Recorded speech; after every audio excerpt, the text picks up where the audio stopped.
กองประชุมครั้งปฐมฤกษ์ของคณะกรรมการเลือกตั้งขั้นแขวงกองประชุมได้เปิดขึ้นในตอนเช้าของวันที่ 16 ธันวาคม ปี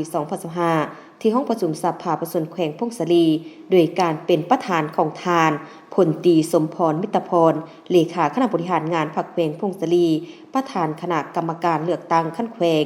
มีทานทองศรีเสาสุริพรมประธานสภาประชาชนแขวงพงศาลีรองประธานคณะกรรมการเลือกตั้งขั้นแขวงเข้าหัวมีบรรดาทานคณะประจำสภาประชาชนแขวงมีคณะกรรมการเลือกตั้งขั้นแขวงตลอดหอดบรรดาทานภาคส่วนที่เกี่ยวข้องเข้าร่วมในกองประชุมทานพลตรีสมพรมิตรพรเลขาคณะบริหารงานพรรคแขวงพงศาลีประธานคณะกรรมการเลือกตั้งขั้นแขวงได้มีคำเห็นและกล่าวเปิดกองประชุมอย่างเป็นทางการซึ่งบางตอนทานได้กล่าวว่ากองประชุมครั้งปฐมฤกษ์ของคณะกรรมการเลือกตั้งขั้นแขวงแม่นเพื่อจัดตั้งพันขยายเนื้อในจิตใจมติ26ทับ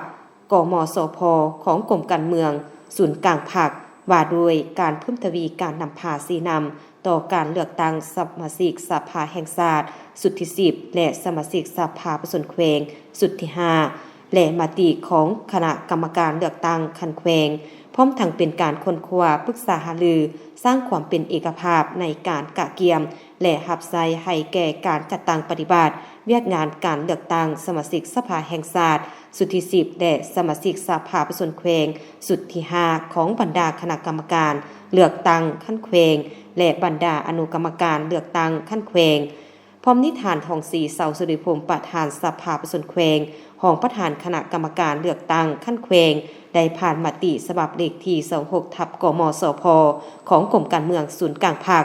ว่าด้วยการเพิ่มทวีการนำพาสีนำของคณะพรรคทุกคันต่อการเลือกตั้งสมาชิกสภาแห่งชาติสุดที่10และสมาชิกสภาประชาชนแขวงสุดที่5ผ่านบทรายงานการกะเกียมเวียกงานการเลือกตั้งสมาชิกสภาแห่งชาติสุดที่10และสมาชิกสภาประชาชนแขวงสุดที่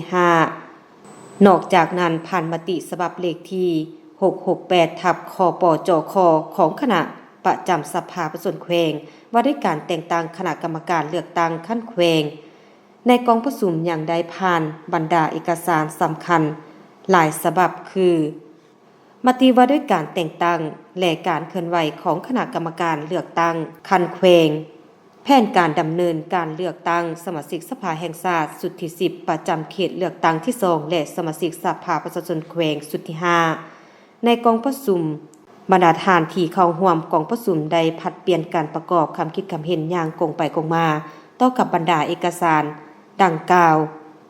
บนพื้นฐานเพื่อความเป็นเอกภาพในการจัดตั้งปฏิบัติในโอกาสที่มีความหมายสำคัญนี้ประธานกองประชุมได้เน้นให้บรรดาทานคณะกรรมการเลือกตั้งแต่ละอนุกรรมการเอาใจใส่นำพาสีนำในการกะเกียมกำหนดแผนเวียกของตนให้ละเอียดและแบ่งความรับผิดชอบภายในอนุกรรมการให้ละเอียดจัดแจงเพื่อรับประกันในการจัดตั้งปฏิบัติเวียกงานการเลือกตั้งให้สำเร็จตามคาดหมายที่วางไว้ให้บรรดาอนุกรรมการเลือกตั้งขั้นแขวงกะเกียมแต่งตั้งหน่วยงานซอยเวียกภายในอนุกรรมการของตนโดยอิงใส่คำแนะนำและแจ้งการของคณะกรรมการเลือกตั้งระดับชาติโดยติดพันกับ